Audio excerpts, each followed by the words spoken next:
علم و فکر کی بات کرنا، شعر و سخن کی بات کرنا اور ادب اور لٹریچر کی بات کرنا، اور خاص طور پہ اقبال علیہ الرحمہ کی فکر کو بالکل ہی جو ہے اس کو ایک پابندی کی طرف جیسے لے جاتے ہیں۔ ہم نے صرف اقبال ڈے منانے کا بیڑا اٹھا لیا اور فکر اقبال سے ہم دور ہوتے چلے جا رہے ہیں۔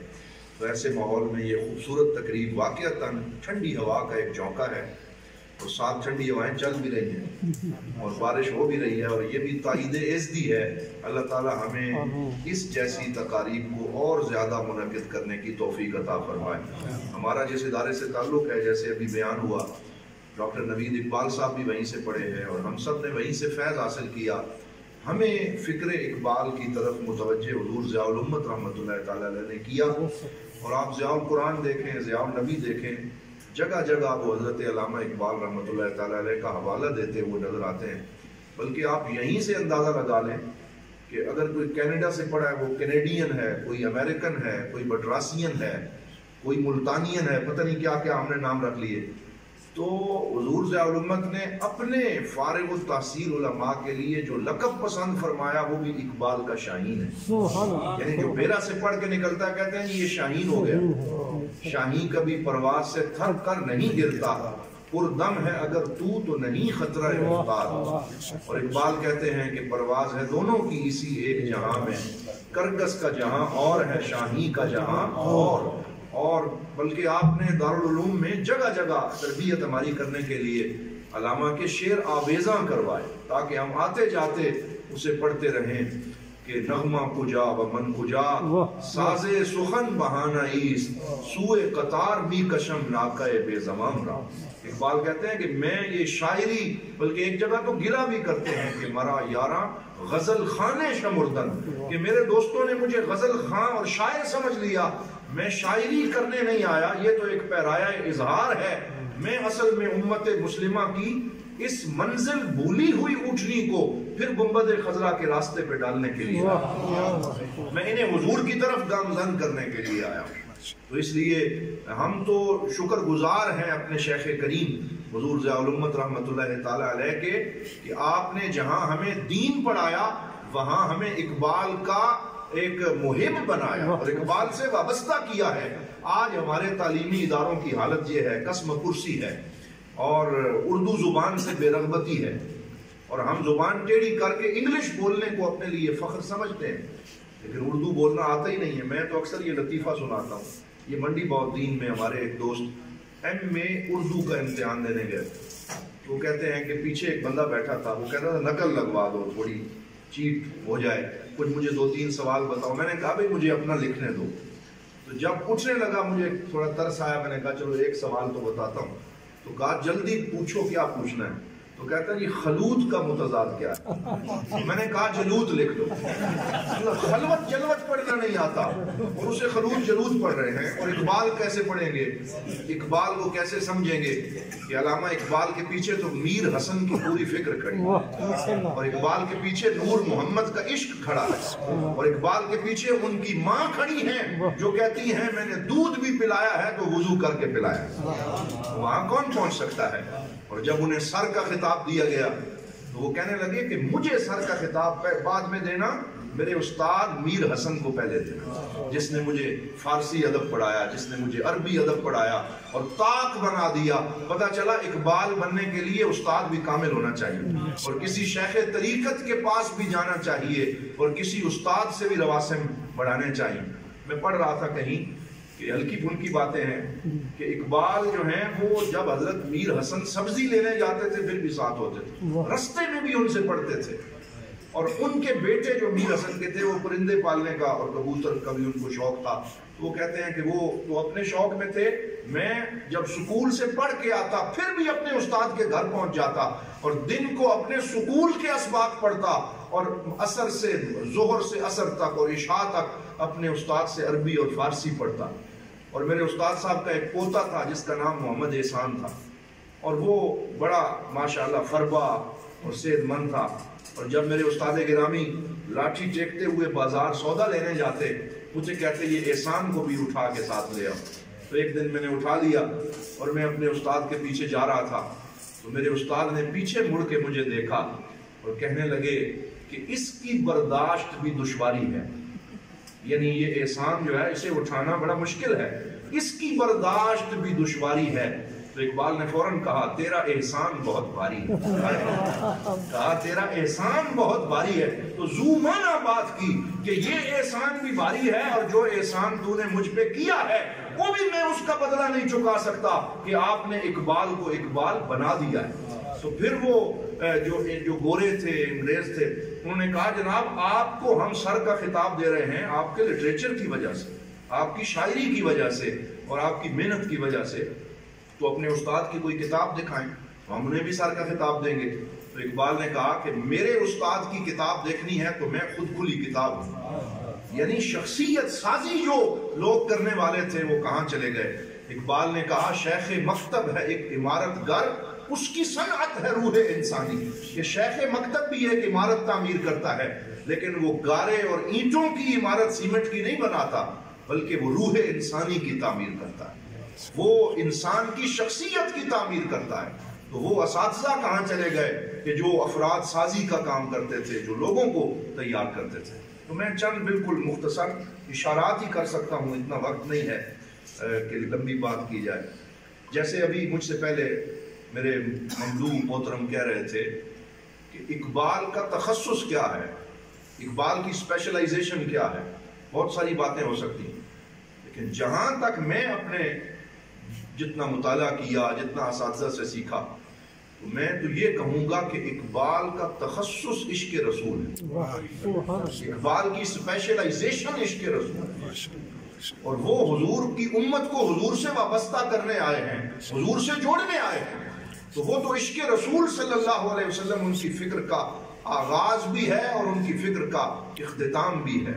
وہ بڑے کھلے طریقے سے یہ بات کرتے ہیں، وہ کہتے ہیں کہ دین سراپا سوختن اندر طلب انتہا یش عشق آغازش ادب۔ وہ کہتے ہیں دین صرف گردانے یاد کرنے کا نام نہیں ہے، دین لمبی چوڑی کتابیں رٹ لینے کا نام نہیں ہے، بلکہ دین سراپا سوختن اندر طلب، دین طلب کی آگ میں جلنے کا نام ہے، اور دین کا آغاز ادب مصطفیٰ سے ہوتا ہے اور دین کا اختتام عشق مصطفیٰ پہ ہوتا ہے۔ اقبال کا تخصص عشق رسول ہے۔ اور اگر آج کل بھی عاشق رسول بھی بڑے ون بننے ہو گئے، اور جن کو علم نہیں آتا اور جن کو دین کے مسائل کا پتہ نہیں ہے، وہ کہتا ہے مجھ سے بڑا عاشق رسول کوئی نہیں، اور لوگوں کو مارنا اور زد و کوب کرنا اس کا نام عشق رسول رکھ لیا، اور ہم نے ترجیحات کو بدل کے رکھ دیا اور علم سے دوری کا نام عشق رسول رکھ دیا۔ لیکن اقبال جیسا عاشق رسول کہاں سے لائیں کہ جن کو مشرق و مغرب کے علوم پہ دسترس ہے اور مستقبل کے علوم پہ بھی ان کی نظر ہے۔ میری سراہی میں قطرہ قطرہ نئے حوادث ٹپک رہے ہیں، میں اپنی تسبیح روز و شب کا شمار کرتا ہوں دانہ دانہ۔ ایسا عالم جس کو مشرق و مغرب کے علوم پہ دسترس ہے اور مستقبل کے علوم پہ ان کی نظر ہے، اگر وہ کہے کہ میں عاشق رسول ہوں، پھر پتہ لگتا ہے کہ عشق رسول کا عالم کیا ہے۔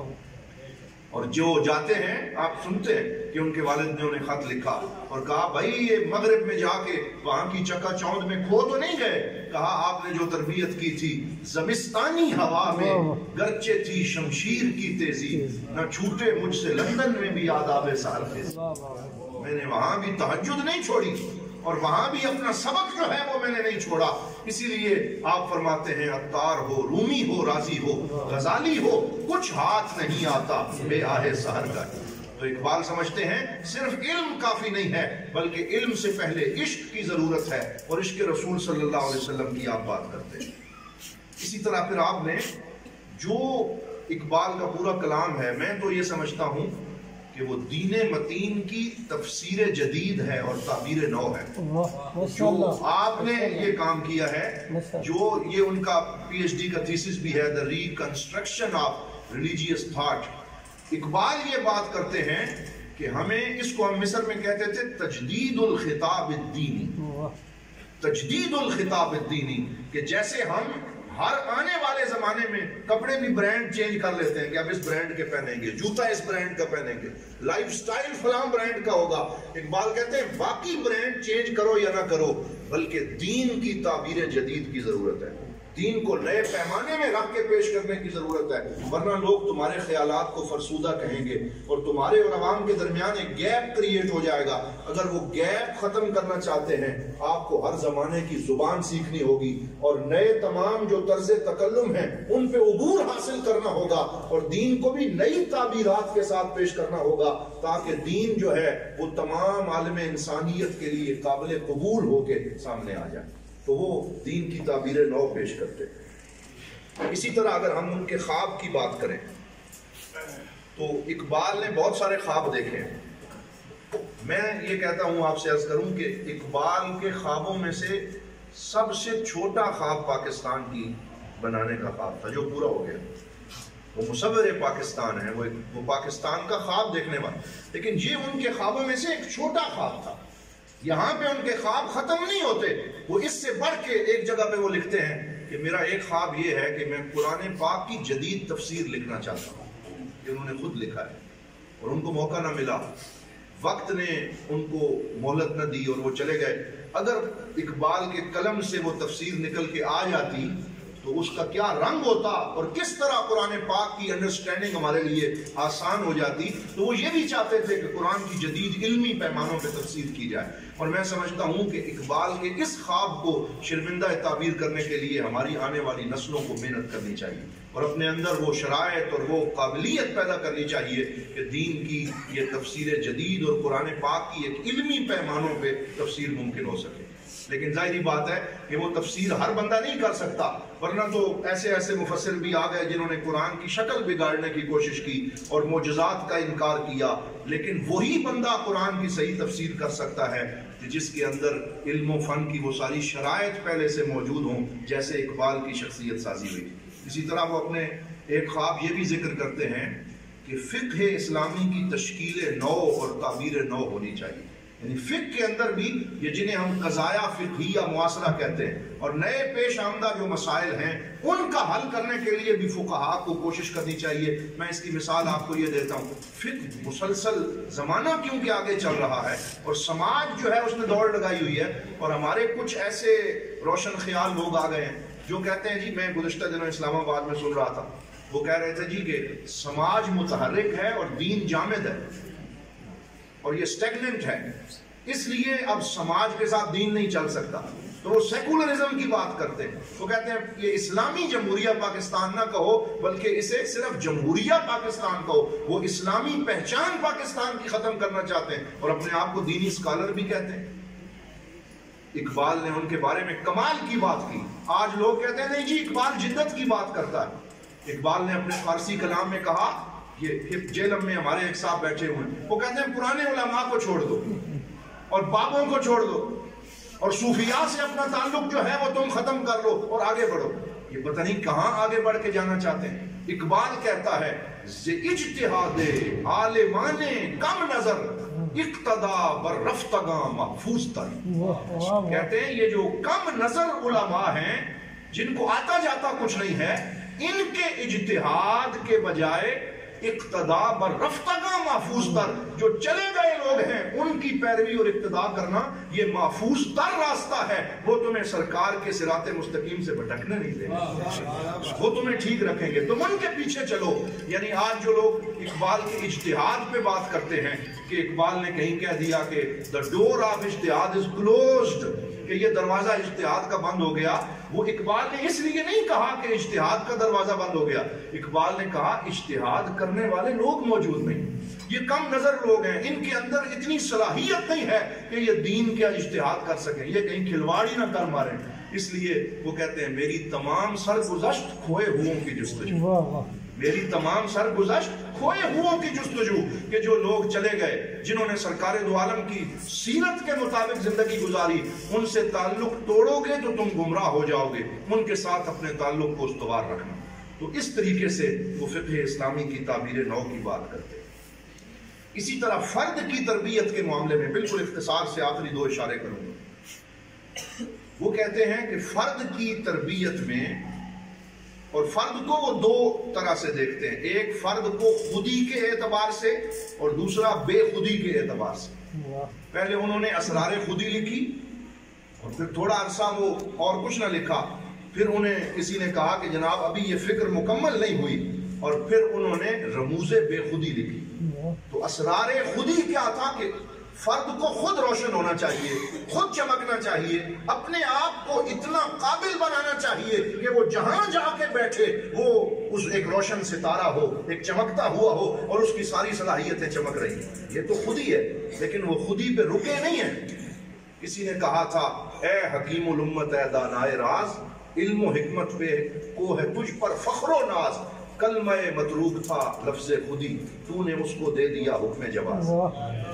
یہ تو لوگ اسے تکبر سمجھتے تھے اور خودی کو غرور سمجھتے تھے۔ آپ نے کہا تکبر والی خودی اور ہے، اور جس خودی کی میں بات کر رہا ہوں وہ خودی اور ہے۔ وہ عرفان ذات ہے، وہ اپنی ذات کی صلاحیتوں کی شناخت ہے، اور جب یہ شناخت ہو جائے اور جب تم اپنی صلاحیتوں کو سیکل اور پالش کر لو، پھر ایک کام اور بھی کرنا ہے۔ اس کی مثال اقبال نے یوں دی کہ خودی ایک چمکتی ہوئی پائیدار اینٹ کی مانند ہے، یہ خودی ہے، اور پھر یہ اینٹ جب دیوار میں لگ کر اس دیوار کو مضبوط بناتی ہے اور اس کا حصہ بن جاتی ہے، یہ رموز بے خودی ہے۔ پہلے خودی پیدا کرنا ہے اور اس خودی کو پھر اپنی قوم کے اندر بے خودی میں ڈال دینا اور پھر اس کا حصہ بن جانا۔ پھر تکبر نہیں کرنا، پھر غرور نہیں کرنا، پھر اپنے آپ کو معاشرے سے جدا کر کے نہیں دیکھنا، بلکہ پھر اس معاشرے کا فعال حصہ بننا ہے۔ تو خودی بھی ضروری ہے اور خودی کے بعد بے خودی بھی ضروری ہے۔ فرد قائم ربط ملت سے ہے، تنہا کچھ نہیں، موج ہے دریا میں اور بیرون دریا کچھ نہیں۔ اسی طرح آپ نے مذہب کے حوالے سے ہماری ایک بہت بڑی غلط فہمی کا ازالہ کیا۔ بہت بڑے بڑے اسکالر یہاں یہ سمجھتے تھے کہ وطن ضروری ہے، تو آپ نے یہ کہا کہ ان تازہ خداؤں میں نیا ایک وطن ہے، جو پیراہن اس کا ہے مذہب کا کفن ہے۔ اور آپ نے کہا کہ وطنیت پرست نہ بنو، بلکہ تم جہاں کہیں بھی بیٹھے ہوئے ہو، ہم کیا کہ ہم انہوں نے پہلے تو یہ لکھا تھا کہ میں ہندوستان میرا وطن ہے، لیکن پھر انہوں نے کہا کہ مسلم ہیں ہم، وطن ہے سارا جہاں۔ انہوں نے اپنے اندر بھی ارتقاء پیدا کیا۔ پہلے کہا ہندی ہوں میں، وطن ہے ہندوستان ہمارا، پھر کہا نہیں مسلم ہیں ہم، وطن ہے سارا جہاں ہمارا، ہر ملک ملک ماست کہ ملک خدائے ماست۔ اور پھر انہوں نے یہ بھی لکھا، انہوں نے فرمایا قوم مذہب سے ہے، مذہب جو نہیں تم بھی نہیں، جذب باہم جو نہیں محفل انجم بھی نہیں۔ انہوں نے کہا کہ اجتماعیت کا حصہ بنو اور ایک ایسی قوم بن کے سامنے آؤ جو ایک دوسرے کا ساتھ جڑ کے اپنی بہترین جو ہے وہ کردار ادا کرے۔ تو اس میں جب تربیت کی بات آئی تو انہوں نے کہا کہ تین چیزیں ایک فرد کی تربیت میں اپنا کردار ادا کرتی ہیں، انہیں مضبوط کر لو، انہیں فعال کر لو۔ وہ کون سی تین چیزیں؟ سب سے پہلے کہتے ہیں ماں کا کردار، اور اقبال کہتے ہیں کہ ماں کی اتنی اچھی تیاری ہونی چاہیے، اس کو اتنا علم دینا چاہیے اور اس کو اتنی بہترین تعلیم دینی چاہیے کہ وہ آنے والی نسلوں کی بہترین تربیت کر سکے۔ اس پہ انہوں نے بہت کچھ لکھا بھی ہے، اور ماؤں کے لیے سیدہ طیبہ طاہرہ سیدہ خاتون جنت کی شخصیت کو آپ نے رول ماڈل قرار دیا، اور آپ فرماتے ہیں اگر پندے سے درویش پذیری، ہزار امت بمیرد تو نہ میری، بطول باش پنہاں شو عظیم اثر کہ در آغوش شبیر بگی۔ کہتے ہیں اے عورت تو بطول بن جا، اور اس زمانے کی آنکھوں سے اپنے آپ کو اوجھل کر کے گھر کی چار دیواری میں اپنے بچے کی پرورش کر، کیونکہ تیری گود میں جو بچہ ہے وہ عام نہیں ہے، وہ شبیر بنے گا، اور شبیر تب بنے گا جب تو خود فاطمہ بنے گا، یعنی تیرے اندر حضرت سیدہ طیبہ طاہرہ کی زندگی کا عکس پیدا ہوگا۔ تو پہلے ماں کی تربیت کی بات کریں۔ پھر وہ یہ سمجھتے ہیں کہ باپ کا کردار دوسرے یا تیسرے نمبر پہ ہے، لیکن وہ بھی ضروری ہے کہ باپ کو بھی رول ماڈل ہونا چاہیے، اس پہ بھی انہوں نے بات کی۔ لیکن پھر اس سے بڑھ کے وہ یہ سمجھتے ہیں کہ ایک فرد کی تربیت میں مدرسے کا کردار ہے اور شیخ مکتب کا کردار ہے، اور پھر وہ یہ کہتے ہیں کہ مدارس جو ہیں ان کو کیسا ہونا چاہیے۔ ابھی ہمارے جو ہے وہ بھائی شعر پڑھ رہے تھے کہ اٹھا میں مدرسہ و خانقاہ سے نمناک۔ یہاں وہ مدرسے سے مراد صرف دینی مدرسہ نہیں لیتے، بلکہ مدرسہ عربی زبان میں سکول کو کہا جاتا ہے۔ تمام جو اسکول ہیں، جو کالجز ہیں، جو علم کی پناہ گاہیں بنی ہیں اور علم کی درسگاہیں، وہ کہتے ہیں میں وہاں سے مایوس ہو کے اٹھا کہ وہاں محبت نہیں ہے، معرفت نہیں ہے، خودی نہیں ہے، نگاہ ان کے اندر جو ہے وہ پیدا نہیں کی جاتی۔ تو اقبال چاہتے ہیں کہ مدارس ایسے ہونے چاہیے جو بندے میں جستجو پیدا کرے۔ گزشتہ دنوں میں لاہور میں تھا تو ہمارے ڈاکٹر معین نظامی جو اورینٹل کالج کے پرنسپل ہیں وہ گفتگو کر رہے تھے، انہوں نے بڑی خوبصورت بات کی۔ کہتے ہیں ہمارے مدارس کے اندر حالت یہ ہو چکی ہے کہ جب ہم جا کے اسٹوڈنٹ سے بات کرتے ہیں تو ایسے لگتا ہے دیواروں سے بات کر رہے ہیں، بغیر تیاری کے جاؤ، اپنا لیکچر وہاں پھینکو اور واپس آ جاؤ، کوئی سوال کرنے والا نہیں ہے، کوئی مطالعہ کر کے نہیں آتا، استاد خود پڑھ کے نہیں جاتا کہ میں نے کیا پڑھانا ہے۔ اس وجہ سے علم و حکمت کی وہ ساری کی ساری رنگینیاں ختم ہو چکی۔ معین نظامی کہنے لگے کہ میں 3 یونیورسٹیوں میں پڑھاتا ہوں۔ ایک یونیورسٹی وہ ہے جہاں 50 بندہ سامنے بیٹھا ہوتا ہے لیکن مجھے ایسے لگتا ہے دیواروں کو سنا رہا ہوں، کوئی میری بات سنتا نہیں ہے، اس لیے میں لیکچر تیار بھی صحیح اتنا نہیں کر سکتا کیونکہ آگے جستجو موجود نہیں۔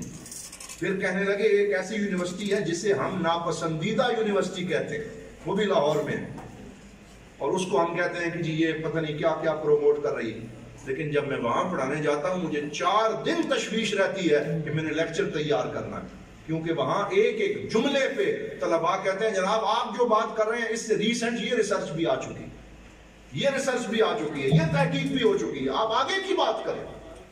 تو ہمیں اپنے مدارس میں اور اپنی درسگاہوں کے اندر اپنے بچوں میں جستجو پیدا کرنی ہوگی اور انہیں تحقیق کے راستے پہ ڈالنا ہوگا۔ یہ علامہ محمد اقبال رحمۃ اللہ تعالیٰ علیہ کا پیغام ہے۔ باتیں اور بھی بہت ساری ہیں لیکن میں سمجھتا ہوں کہ وقت کے دامن میں اتنی وسعت نہیں کہ زیادہ تفصیلی بات کی جا سکے۔ صوفیاء پہ آپ نے تنقید بھی کی ہے لیکن اقبال کی تنقید متصوفین کے اوپر ہے، صوفیاء پہ نہیں۔ یعنی ایک ہم عربی میں کہتے ہیں ایک متمارض ہوتا ہے اور ایک مریض ہوتا ہے۔ متمارض اسے کہتے ہیں کہ جو بیماری کا بہانہ کر رہا ہو کہ میرے سر میں درد ہے میں نے پڑھنے نہیں جانا، وہ متمارض ہے، اور مریض وہ ہے جو واقعی بیمار ہو۔ اسی طرح ایک متصوف ہے اور ایک صوفی ہے۔ اقبال کہتے ہیں متصوف وہ ہے کہ جو صوفی ہے نہیں لیکن اس نے صوفیوں والا لبادہ پہن لیا اور ان جیسا حلیہ بنا لیا ہے، آپ اس کے اوپر سخت تنقید کرتے ہیں اور کہتے ہیں ایسے لوگوں سے دور رہو۔ لیکن جو حقیقی صوفیاء ہیں، میں تو علامہ اقبال کو حقیقی صوفیاء کا وکیل سمجھتا ہوں کہ انہوں نے صوفیاء کی وکالت کی ہے۔ مثلا ایک جگہ پہ اپنے تھیسس میں وہ فرماتے ہیں کہ حضرت شیخ عبد القدوس گنگوہی رحمۃ اللہ تعالیٰ علیہ بہت بڑے صوفی تھے، انہوں نے یہ لکھا ہے کہ حضور صلی اللہ علیہ وسلم معراج پہ گئے اور معراج پہ جا کے حضور واپس آ گئے، اگر میں ہوتا تو جاتا اور واپس نہ آتا۔ حالانکہ ظاہری طور پہ معیوب سی بات لگتی ہے کہ یہ ایک ایسی بات ہے، لیکن اقبال کہتے ہیں کہ جو کچھ شیخ عبد القدوس گنگوئی نے کہا یہ نعت کا شعر ہے اور مجھے اس سے اچھی نعت کا شعر کوئی اور نہیں ملا۔ یہ کیا نعت ہے کہ آج سرکار حضور کے پاس گئے لیکن آپ کی ڈیوٹی کار تبلیغ سر انجام دینا تھا اور امت کی تربیت کرنی تھی، اس لیے آپ اپنی ڈیوٹی کے لیے واپس آ گئے، اور صوفی نے کار تبلیغ نہیں کرنا ہوتا، اس کی یہ ذمہ داری اللہ نے نہیں لگائی۔ اس کی ذمہ داری یہ ہے کہ اپنے آپ کو پاک کرے، صاف کرے اور اپنے آئینہ دل کو صاف کرے۔ تو صوفی جب وہاں پہنچ گیا وہ تو اپنی منزل تک پہنچ گیا، اس لیے وہ واپس نہیں آئے گا۔ سرکار کا کرم یہ ہے کہ آپ گئے بھی ہیں اور امت کی تربیت کے لیے واپس بھی تشریف، یہ تو نعت کا شعر ہے۔ اور پھر آپ نے جب جاوید نامہ لکھا تو آپ نے اس میں اپنی ایک معراج بھی بیان فرمائی کہ صوفیاء کی بھی حضور کے فیض سے کچھ معراج ہوتی ہے اور وہ ان کا روحانی سفر ہوتا ہے، اور آپ نے آسمان کی 9 منزلوں کا سفر جاوید نامہ میں بیان کیا، فلاں جگہ پہ، فلاں سیارے پہ، فلاں حکیم سے، اور اس میں غیر مسلم بھی ہیں اور اس میں مسلمان بھی ہیں کہ میری ان سے ملاقاتیں ہوئیں، کہیں جو ہے وہ فلاں شاعر کی روح تھی، کہیں جو ہے وہ حکیم سنائی کی روح تھی، اور اس طرح کہیں حضرت امام غزالی سے میری ملاقات ہوئی، اور میں یہ سیر افلاق طے کرتا رہا۔ اور پھر کہتے ہیں حضور کی اتباع میں سیر اخلاق کے بعد میں بھی واپس زمین پہ آ گیا، اور پھر وہاں پہ کتابچہ جاوید کے نام سے، جاوید نامہ کے آخر میں آپ نے جو چند صفحات لکھے ہیں، میں یہ سمجھتا ہوں کہ وہ فکر اقبال اور تعلیمات اقبال کا خلاصہ ہے کہ زمین پہ ہمیں زندگی کیسے گزارنی چاہیے، وہ خوبصورت ترین ہے اور ان کا مطالعہ جو ہے وہ ہمیں کرنا چاہیے۔ اور آخر میں یہ شعر، اس پہ میں اپنی گفتگو ختم کرتا ہوں کہ گر نہ داری از محمد رنگہو در درود خود میالا نام او. اقبال کہتے ہیں اگر تیری شخصیت کے اوپر سرکار دو عالم صلی اللہ علیہ وسلم کا رنگ اور حضور کی خوشبو موجود نہیں ہے، پھر اپنے درود سے حضور صلی اللہ علیہ وسلم کے نام کو گدلا کرنے کی کوشش نہ کر. حضور کا نام تب لے جب تیرے وجود سے سرکار کی خوشبو آ رہی ہے اور حضور صلی اللہ علیہ وسلم کے اخلاق کا رنگ جو ہے وہ تیرے اندر نظر آ رہا ہو. تو اقبال ہمیں حضور سے وابستہ کرتے ہیں، حضور کی بارگاہ میں لے کے جاتے ہیں اور سرکار دو عالم کی محبت ہمارے دلوں میں پیدا کرتے ہیں. وہ ہمارے محسن ہیں. ابھی یہاں کوئی درویش کہہ رہا تھا، اقبال درویش نہیں وہ درویش ہے. کیا ہے بولیے؟ درویش نہیں بلکہ درویش. درویش کہتے ہیں دروازے پہ مانگنے والا. یہ بھی ہمیں تلفظ کے اوپر غور کرنا ہوگا. یعنی درویش ہر دروازے پہ جا کے اللہ کے نام پہ کچھ دے دو، یہ درویش ہے. اور درویش کون ہے؟ موتی چن چن کے قوم کو دینے والا. تو اقبال تو مرد درویش ہیں اور اللہ رب العزت ہمیں اقبال کے ساتھ اسی طرح وابستہ رہنے کی توفیق عطا فرمائے.